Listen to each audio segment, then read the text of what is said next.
Hey, welcome into Candlestick Chronicles, a 49ers podcast on the Blue Wire Podcast Network. I'm Kyle Madson. I write about the 49ers at NinersWire.com, part of the USA Today Sports Media Group. That's Chris Biderman, and we're going to talk about the 49ers' preseason loss to the Tennessee Titans. Is the season over? Wait around to find out. Before we get to that, Chris, let's talk about the official uniform of Candlestick Chronicles. That's Lamb Chops. It was a beautiful low 90s day today in Sacramento. Had some errands to run, and you can bet your bottom dollar that I threw on my lamb chop shorts. They are a beautiful cream color. Still wearing them. They got the drawstring, got the comfortable pockets, and was just feeling great about running errands and just extremely comfortable. There was a little breeze, felt it in the mesh shorts. Definitely wasn't too hot. So we love our Lamb Chops clothing, all of it.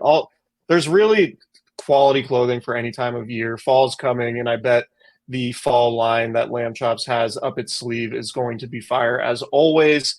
I'm thinking sweat shorts, sweatpants, hoodies. We love their hoodies.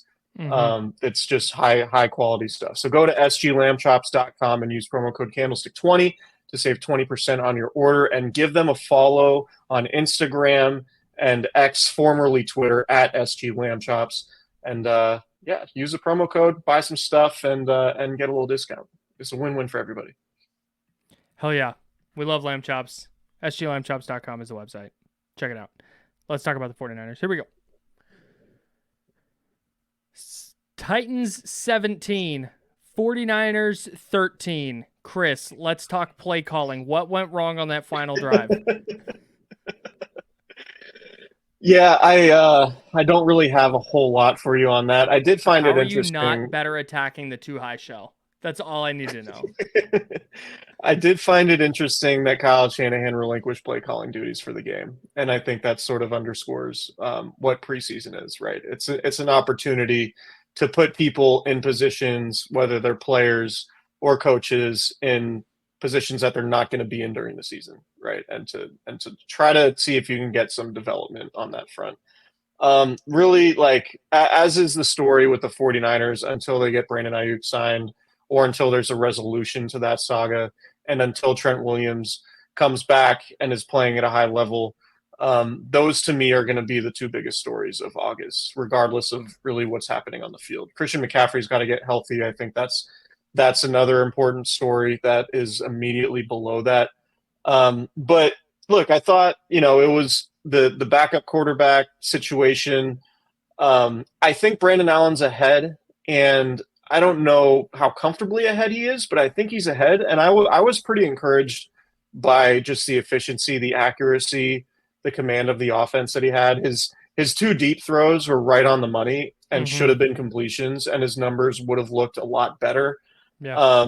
I thought he looked really, really good. And I thought Josh Dobbs was about what I expected. I think he was fine. I think my big takeaway from the game is that you feel relatively okay about the 49ers backup quarterback situation right now. Like, it doesn't feel like either of those guys would be a disaster relative to what we expect of backup quarterbacks in the NFL. Yeah. I thought Jordan Mason looked good. I thought Dominic Cooney looked good. I think he's probably going to be the starting right guard. But other than that, like, pretty ugly performance. And I don't, we were talking about it before coming on. Niners had 5 pressures for the entire game. Not a good number at all. Like, the league leaders in pressure rate is going to be around like 28% generally. And I think, what did we say? They were at 6 or 7%. 7%. 7%. They had 5 pressures out of, I think, 68 snaps or something for the Titans. So Niners backups, the pass rush beyond, Nick Bosa, Leonard Floyd, Javon Hargrave might be a little bit problematic if the Niners were to deal with injuries on that front. Special teams coverage wasn't good. But, these are observations we can make with while also understanding this is a first preseason game. And so, we'll see. We'll see if that continues throughout the preseason and into the regular season. But it is a little bit concerning because if the 49ers aren't as dominant offensively and defensively, they're going to have a hell of a lot harder time winning games if they're just bad on special teams. like they need to be like if there's a little bit of a drop off defensively and a little bit of drop off on the offensive side, if they're bad on special teams, then it's going to make things worse. Like that's not, that's not like groundbreaking analysis, but I think they just they really need to clean that up. And that's something that in the preseason, I don't know. It's a trend that I could see going into the regular season, given that special teams has been an issue in the past. Yes. Until they're better at that, I'm not going to say that they're good at it. I don't have a lot else to add on the special teams front. Giving up a 63-yard kickoff return on your first kickoff of the year is bad. I don't care what the situation is, especially when they went out and signed players like specifically to play special teams. Like you said, maybe it'll look different in the regular season. Maybe they're not showing what they're actually going to do coverage-wise or kick-wise with the new dynamic kickoff rules. But given some of the issues they've had with kick coverage in the last half decade or so, it doesn't bode well that they're going to suddenly be better. Yeah, I agree. Yeah. Also, I want to. Oh, go ahead. No, just if we're going to call George Odom G.O., which I'm totally fine with, it's, saying G.O. is faster than saying George Odom. We don't need to call him G.O. George Odom. We can just call him G.O. Or better yet, Odom. I feel like maybe you'd go with just regular use of the last name. Yeah. I guess. And also, I learned that Curtis Lofton is a nickname for Curtis Robinson, which is something I didn't know. But brought in Curtis Lofton. They are pretty banged. Yeah, but not like I didn't know that that's what people called Curtis Robinson. But now I know that people call Curtis Robinson Curtis Lofton. So when I hear Curtis Lofton, I'll know they're talking about Curtis Robinson. Do you actually know where he got that nickname? I'd love to hear it. He was a dynamite center fielder in high school. And his coach went, wow, it reminds me of Kenny Lofton out there. So he started going by Curtis Lofton. Sure. The more you know. He also played basketball at the University of Arizona. Those Cleveland Indian teams with Omar Vizquel, Kenny Lofton, and Manny Ramirez and Robbie Alomar, like just so sick. Incredible. Yeah. Anyway. Best team to never win a title? Sure. It's up there. I want to. You touched on a lot of stuff there. I also want to talk about the backup quarterback stuff. I don't think it's over necessarily. I don't. At this point, last year we were talking about Sam Darnold versus Trey Lance, but everybody kind of knew what the deal was. I think everybody had it pegged that, Trey Lance hasn't gotten that much better, and Sam Darnold does all the right stuff. So that's just kind of what it is. But we kept talking about it like it was some kind of battle, just in case Trey Lance turned the corner. I don't think this is that. It was really clear that Brandon Allen has been in the offense for a year, though, and is super familiar with it. You could see a little bit of indecisiveness with what Josh Dobbs was doing, but also Josh Dobbs was playing behind the worst possible version of the 49ers offensive line. And you saw it on the 4th and 5 play where he got sacked toward the end of the game. He drops back and there's nowhere for him to step up or step through or around or back. He was just besieged the entire time. And Tim Ryan pointed it out on the broadcast. It wasn't because they missed an assignment or something. Dude just got blown up. And you can't play quarterback like that. So I think Brandon Allen is leading the backup quarterback race right now. But if Josh Dobbs starts the next one and gets to be behind a couple starters on the offensive line, and gets to have Jordan Mason and gets to have whatever receivers are going to be out there with the first team, I think he would have an easier time getting in a rhythm and maybe putting some more throws on the money. So I'm interested to see that. But right now, if I'm ranking those guys, I think Brandon Allen has a lead.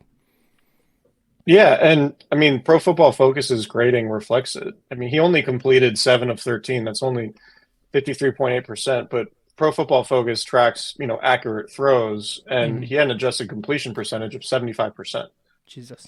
which is what you like on an average depth of target of 13 yards. So he was Mm-hmm. pushing it downfield and being accurate.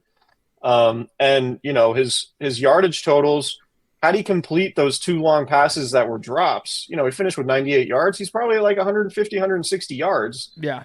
on 13 attempts. Mm-hmm. So he's like 11, 12 yards an attempt or whatever. Yeah. So, that like, again, and this is, we should also note, there was breaking news on Sunday. The 49ers canceled their joint practices with the New Orleans Saints down in LA that were going to take place at UC Irvine this week.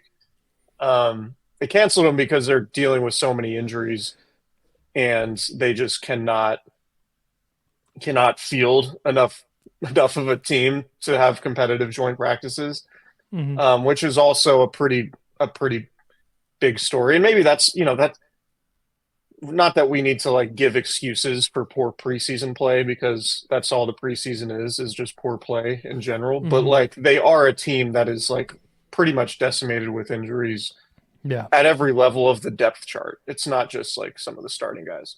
They had So they had 33 players who didn't play last night.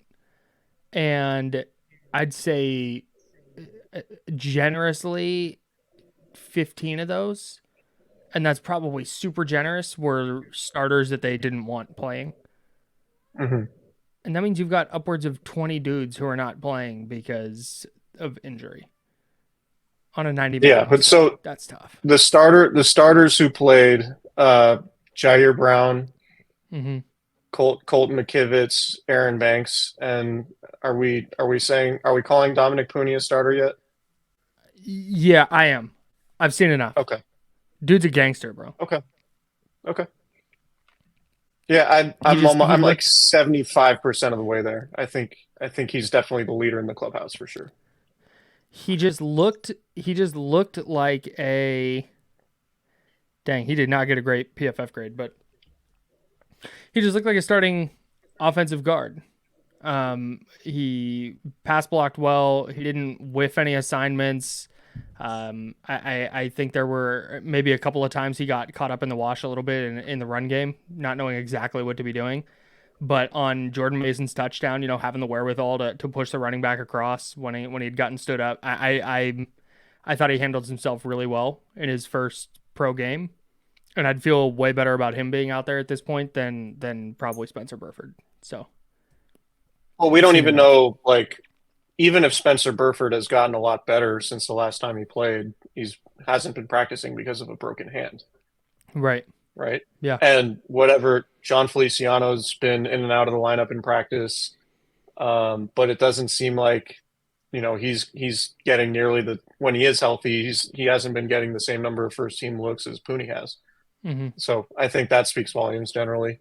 But I think we can.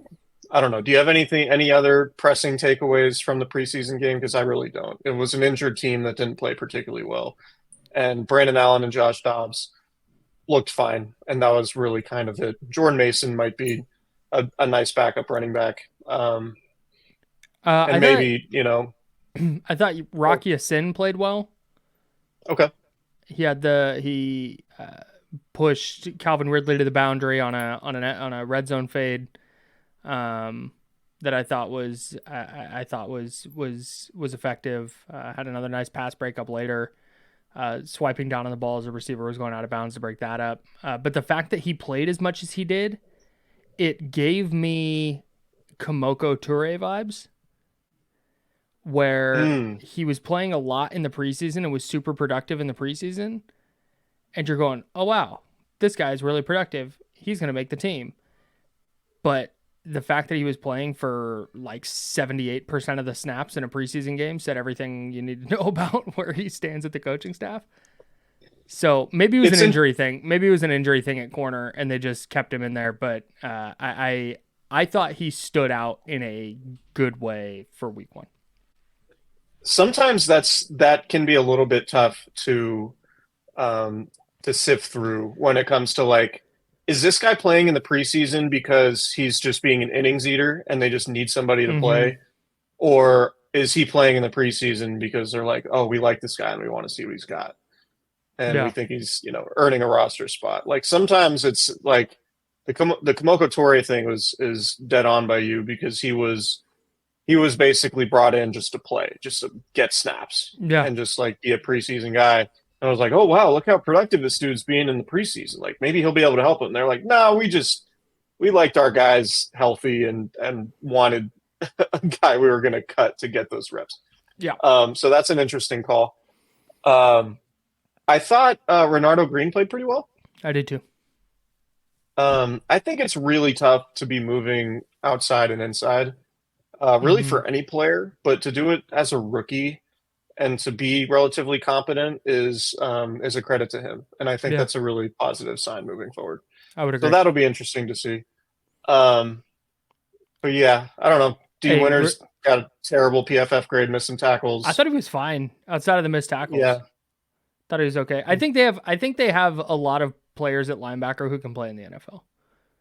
That was yes, my kind of takeaway from last night. okay, Also, is Chris Conley going to make the team?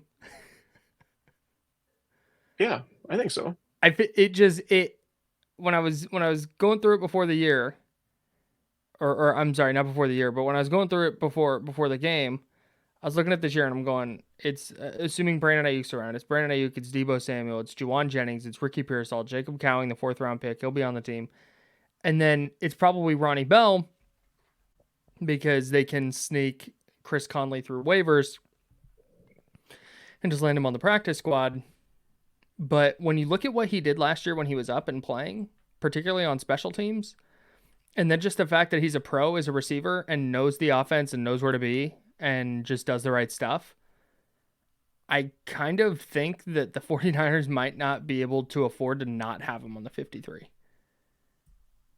Yeah, yeah. I mean, I think whether he makes the team or is like a practice squad guy that gets through waivers and they just like call up every week, I think he's going to play a lot of football for them. Mm-hmm. So I think, the catch he made against the Packers in the final drive of the divisional round game, the way he played in the Super Bowl on special teams, like at some point you got to reward the guy. Like he's Mm-hmm. doing everything you're asking him to do. He's being productive offensively, and he's playing well on. Yeah, I just every time it was at practice, it was every time he's in a game, and I know, and again, I it's preseason, right? I don't want to be the guys that dramatically alter takes and opinions and feelings because of something that happened in an exhibition game. But it's the fact that it was a preseason game building on top of all this other stuff he's done. Mhm. And just the more I think about it, the more the more I don't who knows what you're going to get if Brandon Ayuk's around? Who knows what you're getting out of him? Ricky Pearsall is a rookie who has been banged up. Jacob Cowing is a rookie who has been banged up. Ronnie Bell was not consistent enough as a receiver last year to get regular snaps. I I just I think he's gonna stick around. I think Yeah, they need him. I agree. So All right, can we stop talking about this preseason game? oh fuck, And thank God. Yes. so you asked an interesting question, and it's something we've been kicking around a little bit. Are the vibes bad? They feel bad to me. Yeah, so here's the thing, right? Like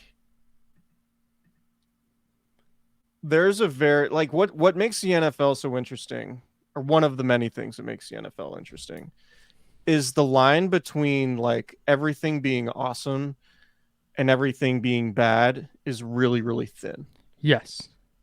And the margins in these games are always so small, and even the best rosters and the worst rosters are more equal than I think, or are closer than gets talked about, Mm-hmm. right? Like to me there's not a huge difference between a 6 and 11 team and an 11-6 team.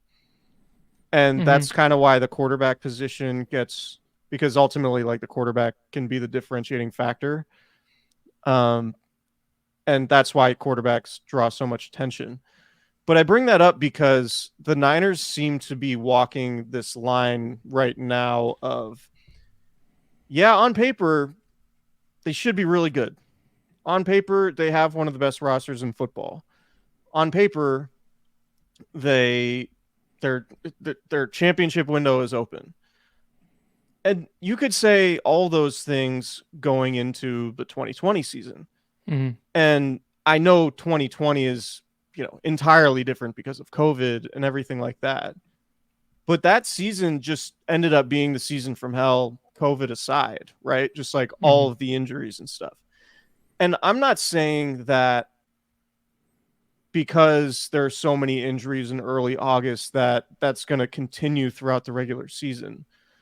But at some point during a season, you kind of know what your team is, right?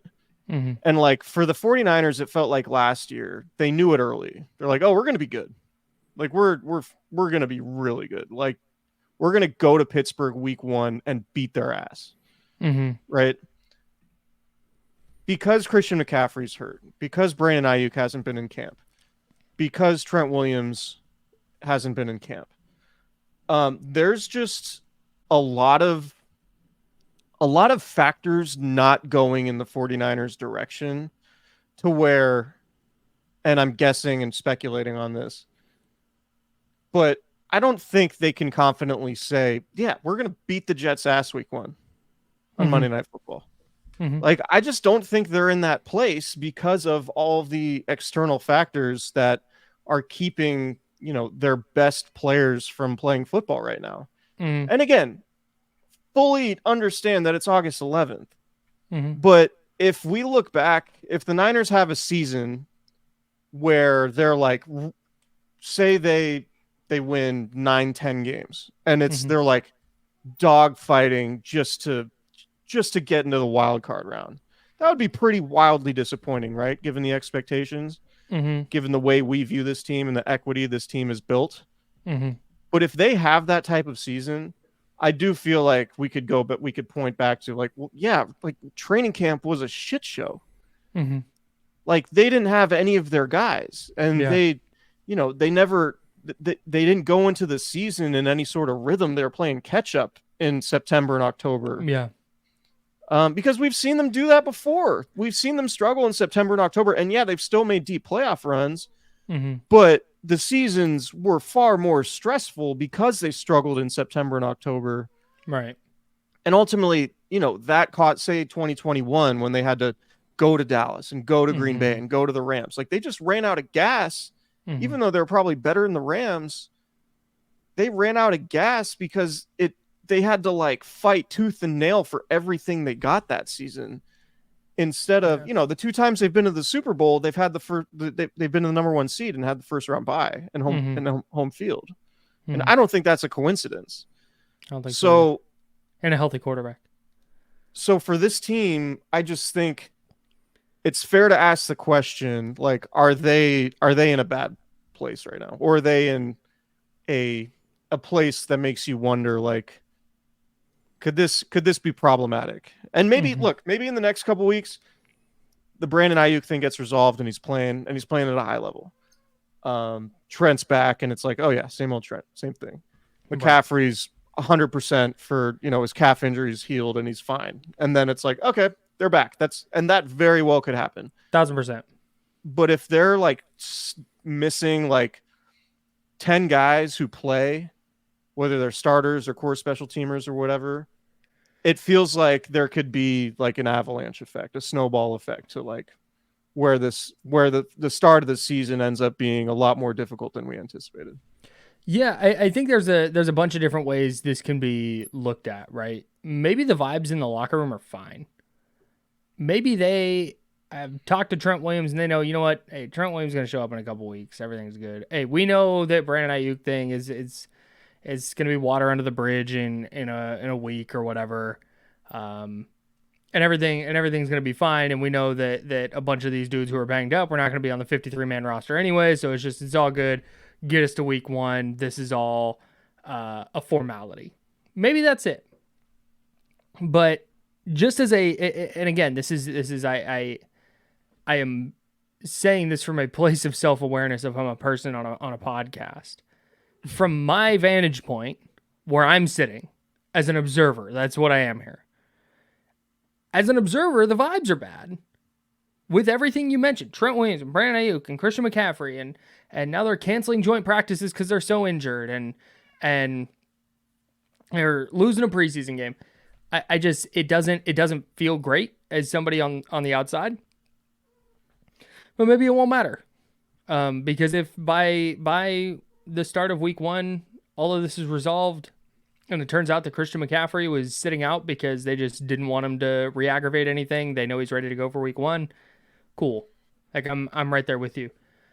What I think would be, the contract stuff is obviously one thing, but the Christian McCaffrey thing is the other like big deal. I don't care that they lost the preseason game, to be totally honest. That one does not. I saw Mike Silver in the Chronicle write about this, and he included the loss in there. Like, oh my God, this is the Super Bowl hangover. I don't think it's that. I don't buy that this is all happening because they went to the Super Bowl. I don't, and I don't care that they lost the preseason game. I'd be interested to see with the McCaffrey thing though. Is this am I viewing that as a bad vibes thing because of the Trent Williams, Brandon Ayuk situations? Where like if they were in camp and everything was normal and then Christian McCaffrey goes down, would it be like, well, yeah, just shut him down. There's no reason he'll be fine for week 1. As long as he's good week 1, it'll be fine. I think I think the way I'm viewing that is colored by the fact there's all this other stuff that has not gone according to plan this offseason. Yeah. So yeah, I think you're.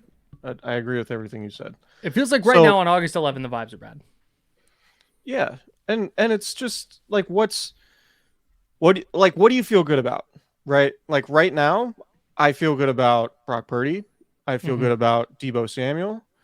I feel good about Nick Bosa. But it's like half the things you need to feel good about. You would love to feel good about Christian McCaffrey, reigning offensive player of the year. You'd love to feel good about Trent Williams being in camp. Like the Niners can say, and Kyle Shanahan can be in a press conference and say he's confident that this Trent Williams thing is going to get resolved. It's like, okay, great. I'm glad you're confident, but like until Trent Williams is there, right? Like John Lynch in the offseason exuded confidence that Brandon Ayuk would be back and, everything would be fine. But that hasn't happened. So like rubber's got to meet the road on some of these things. And that's, I think that's where I'm at. It's not that I think the players are pissed off and there's friction between the players and the coach. Like this isn't Jim Harbaugh in 2014, right? This isn't like the constant Cold War between him and the front office. I don't really think any of that's going on. But like, at some point these guys got to practice, and you can look at Nick Bosa last year, and he clearly wasn't the same guy after missing training camp and showing up a week before the season started. And if that happens from Brandon Ayuk and Trent Williams, and again, it's August 11th, so maybe this gets resolved tomorrow. But until it gets resolved, it's fair to wonder, like, man, are they gonna be in a position where they can play really good football against a potentially really good New York Jets team on Monday night to open the season? Because like you do not want to lose that game. No. Then the vibes would be down for sure. Yeah. They lost their opener 2020 to the Cardinals, and we're all like, what's going on? How can they lose to the Cardinals? And then they didn't get injured until the next week when all their guys went down. That week, that year, week 1, Dee Ford and Richard Sherman both got banged up. And they went into the game, I think Deebo and Ayuk were hurt. And so it was like Dante Kittle Pettis hurt and himself. Yeah, he got hit. That was the high throw. That was the Buda Baker play. And then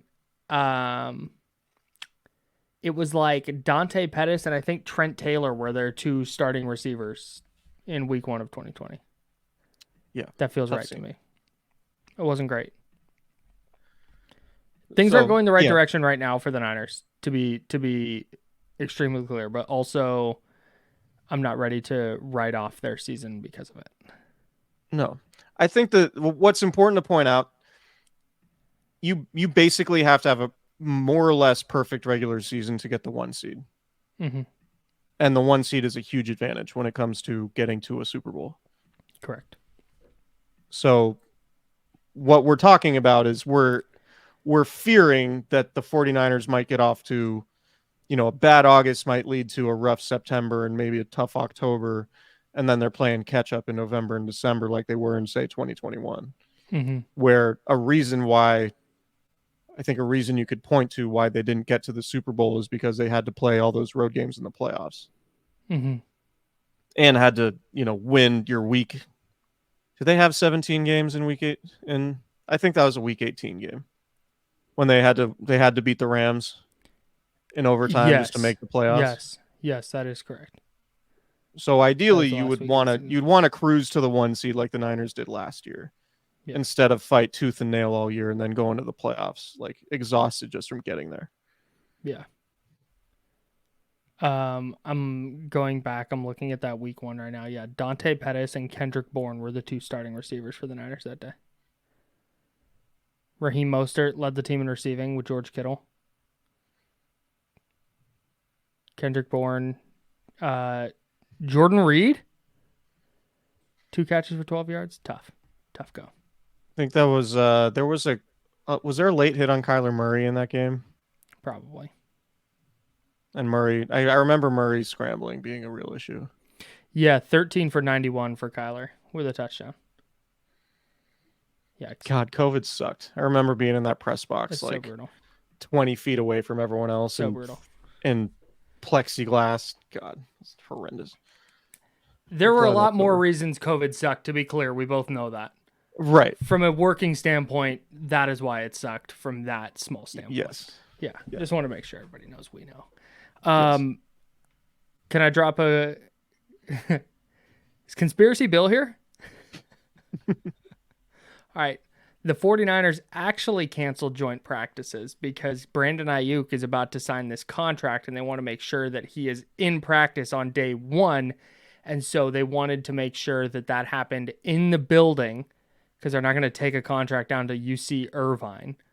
So instead of having to have Ayuk sign that contract and then fly down and meet the team, they're all just like, you know what, let's pull the plug on this Saints thing. We're just going to do this here so Ayuk can sign that contract, run down to the locker room, suit up, and be out there for warm-ups. I think that's probably right. Brandon Ayuk is going to be in practice on Monday. That's my thought.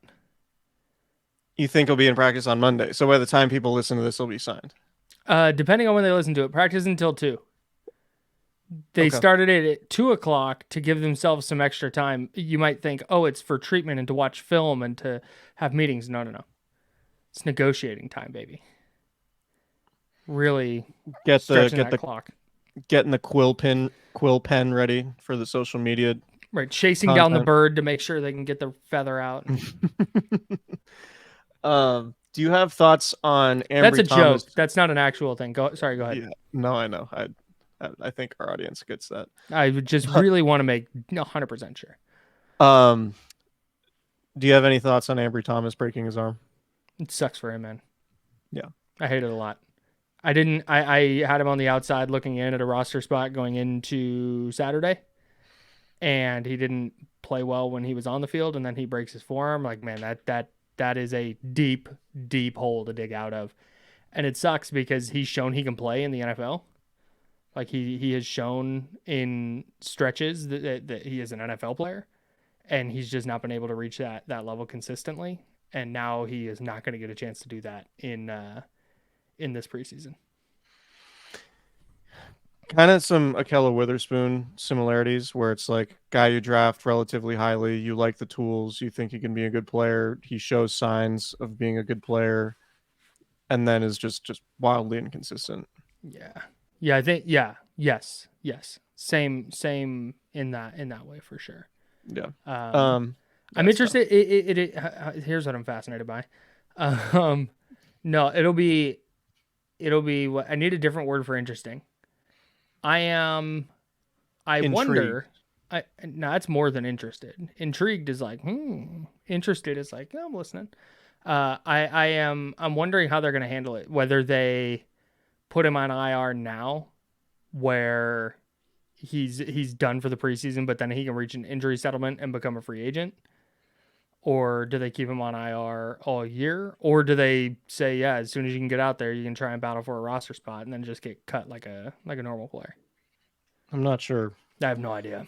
It wouldn't surprise me if he ended up playing for the Washington Commanders, though, where Adam Peters is the general manager. Or the Seattle Seahawks. Sure. Anyways. Yeah. I got nothing else. Well, That's everything I've our got. hot 15 turned into a hot 35, but We say a hot 15 when we want to keep it under 45 minutes. and we kind of want to keep it like under an hour, I think. Okay, I got a hard out at 8:45. Yeah. Luckily, my cats haven't been assholes yet. It's past their dinner time, but Okay. Subscribe, rate, and review. Check out our YouTube channel if you haven't, and we appreciate everyone who watches our stuff on YouTube. Yeah. Subscribe, rate, and review. 5 stars, like buttons, notification bells, all those things. Please do that. Support the channel. We greatly appreciate it. Hell yeah. And we will talk to you guys early in the week. And if and when there's ever a Brandon Ayuk resolution, we will have a podcast reacting to that too. So Facts. Keep it locked. Excuse me. I hate to Candlestick Chronicles. be a Debbie Downer about the season. So maybe we'll have some better things to talk about once these guys start coming back. The vibes will be up once Brandon Ayuk resigns. Yes, absolutely. All right. Talk to you guys soon. Goodbye, everybody.